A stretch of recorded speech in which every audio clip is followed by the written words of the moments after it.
السلام علیکم ورحمۃ اللہ وبرکاتہ۔ ایک سوال آیا کہ سر یہ عقیدہ طحاویہ کیا ہے، یہ کس نے لکھی ہے، اور اس کے بارے میں کچھ بتائیے کہ اس کتاب میں کیا باتیں ہیں جس کو علماء کرام ریفرنس کرتے ہیں، کیا یہ انہیں پڑھائی جاتی ہے۔ دیکھیں، آج کی اس ویڈیو میں ہم ایک بہت ہی اہم اسلامی کتاب جس کا نام عقیدہ طحاویہ ہے اس کے بارے میں بات کریں گے۔ یہ کتاب کیوں لکھی گئی، اس کا موضوع کیا ہے، اور آج کے دور میں یہ ہمارے لیے کیوں ضروری ہے، اہم ہے۔ تو ویڈیو کو آخر تک دیکھیں اور ہمارا ساتھ دیں کہ ہم اس علم کو زیادہ سے زیادہ لوگوں تک پہنچانا چاہتے ہیں۔ اچھا، یہ کتاب جو ہے عقیدہ طحاویہ، یہ کتاب اسلام کے بنیادی عقائد کو مختصر اور جامع انداز میں بیان کرتی ہے۔ اس کتاب کو امام ابو جعفر الطحاوی رحمۃ اللہ علیہ نے لکھا، جو 4 صدی ہجری میں انہوں نے اسے تحریر کیا، یعنی اب سے کوئی 1000 سال پہلے، اور یہ اہل سنت والجماعت کے عقائد کو واضح کرنے کے لیے لکھی گئی تھی تاکہ عام مسلمانوں کو گمراہی اور فرقہ واریت سے بچایا جا سکے۔ اب عقیدہ طحاویہ کیوں لکھی گئی اور اس کے لکھنے والے کے بارے میں بھی کچھ انفارمیشن میں آپ کو بتاتا چلوں۔ تو میں نے آپ کو ان کا نام تو بتا دیا ہے کہ امام ابو جعفر الطحاوی رحمۃ اللہ علیہ۔ اب یہ تھے کون، ان کی تعلیمات کیا تھیں، اور دین اسلام میں ان کی خدمات کیا تھیں۔ تو دیکھیں، امام ابو جعفر الطحاوی کا جو پورا نام ہے وہ ہے احمد بن محمد بن سلامہ الطحاوی۔ تو آپ کا نام احمد ہے، آپ کے والد کا نام محمد ہے، آپ کے دادا کا نام سلامہ ہے۔ آپ کا تعلق مصر کے ایک علاقے طحا سے تھا، اس لیے آپ الطحاوی کے نام سے مشہور ہوئے، اور آپ کی پیدائش جو ہے وہ 239 ہجری میں ہوئی۔ تو اب آپ دیکھیں کہ امام بخاری کے دور کے بہت قریب ہیں آپ، اور آپ نے 321 ہجری میں وفات پائی۔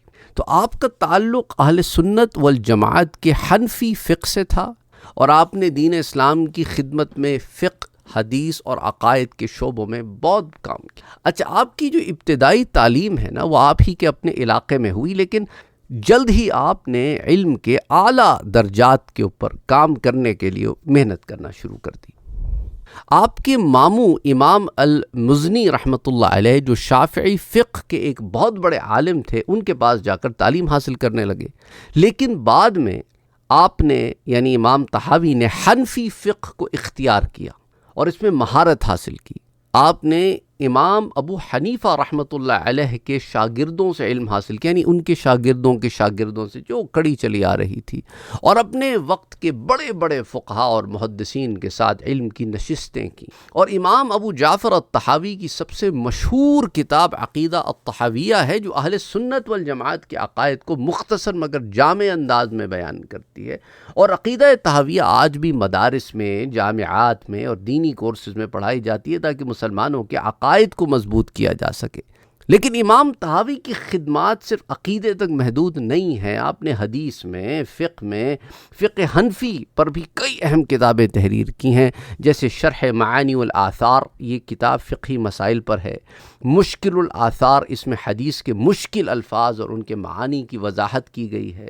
تو عقیدہ طحاویہ کی اہمیت کیا ہے؟ ایک ایسی کتاب ہے جو اسلام کے عقائد کو مختصر، سادہ اور واضح انداز میں بیان کرتی ہے، اور اس کتاب میں اللہ کی وحدانیت، فرشتوں، پیغمبروں، کتابوں، تقدیر، یعنی آسمانی کتابوں، تقدیر، اسی طرح قیامت، جنت، جہنم اور بہت سارے اہم عقائد کا ذکر کیا گیا ہے۔ اور یہ کتاب اس لیے لکھی گئی تھی تاکہ عام لوگ آسانی سے اہل سنت والجماعت کے بنیادی عقائد کو سمجھ سکیں اور گمراہی سے بچ سکیں، فرقہ واریت سے بچ سکیں۔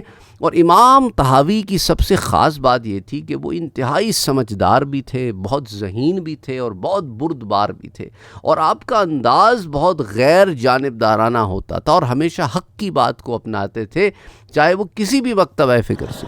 آپ کے انداز میں سادگی بھی تھی، جامعیت بھی تھی، اس لیے ان کی کتابیں آج بھی پڑھی جاتی ہیں، پڑھائی جاتی ہیں، اور دین کی سمجھ بوجھ کے لیے ایک بہترین ذریعہ سمجھی جاتی ہے۔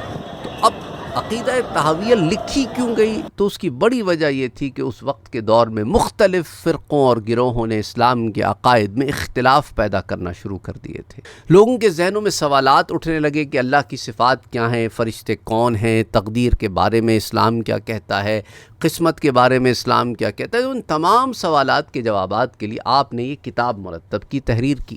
اس کے اندر جو موضوعات شامل ہیں، اللہ کی وحدانیت یعنی اللہ کی صفات، اس کی قدرت اور ذات کے بارے میں بڑی تفصیل سے، پھر رسالت، پیغمبروں کے مقام اور ان کی عصمت، ان کی معصومیت، اس کے بارے میں وضاحت، پھر تقدیر، اچھے اور برے پر ہر عمل کا اللہ کی مرضی سے ہونا، اس پر بات کی، ایمان و اسلام، ایمان کے ارکان پر، اسلام کے بنیادی اصول پر، اور پھر آخرت پہ یعنی قیامت پہ، حساب و کتاب پہ، جنت، جہنم، اس کے بارے میں تعلیمات دی۔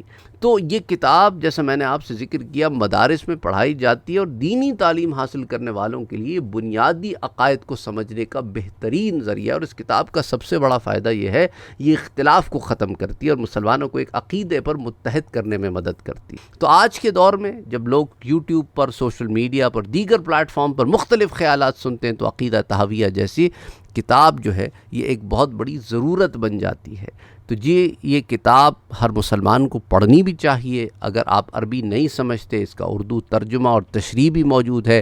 آپ کو یہ کتاب کسی استاد یا عالم کے ساتھ ویسے پڑھنی چاہیے تاکہ آپ کو ہر نقطہ صحیح طور پر سمجھ میں آ سکے۔ تو خلاصہ کلام کیا ہے؟ عقیدہ تحاویہ امام ابو جعفر کی تحریر کردہ کتاب ہے۔ یہ اہل سنت والجماعت کے بنیادی عقائد کو آسان اور واضح انداز میں بیان کرتی ہے۔ اس کتاب میں اللہ کی وحدانیت کا بیان بھی ہے، رسولان کی رسالت کا بیان بھی ہے، تقدیر کا، ایمان کا، آخرت کا، ان تمام عقائد کو بیان کرتی ہے۔ اور امام ابو جعفر جو ہیں وہ 239 ہجری میں پیدا ہوئے، 321 ہجری میں وفات پائی۔ آپ نے حنفی فقہ کو اختیار کیا، گو کہ آپ شافعی فقہ میں آپ نے آنکھ کھولی۔ آپ نے عقیدہ تحاویہ بھی لکھی، شرح معانی الآثار بھی لکھی، مشکل الآثار بھی لکھی، اور عقیدہ تحاویہ جو ہے ایک بہت ہی امپورٹنٹ کتاب۔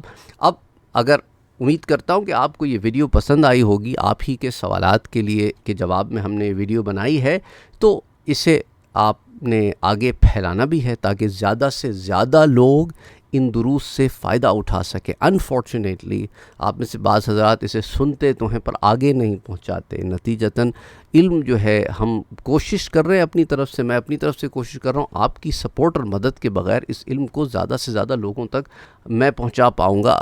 تو اس لیے بہت ضروری ہے کہ آپ اسے شیئر کریں، اور مزید اسلامی ویڈیوز کے لیے پھر اس چینل کو سبسکرائب کریں اگر آپ نے سبسکرائب نہیں کیا ہے، تاکہ اور آپ کے سوالات جو ہوتے ہیں اس پر انشاءاللہ ہم وقتاً فوقتاً پھر کام کرتے رہیں گے۔ السلام علیکم ورحمۃ اللہ وبرکاتہ۔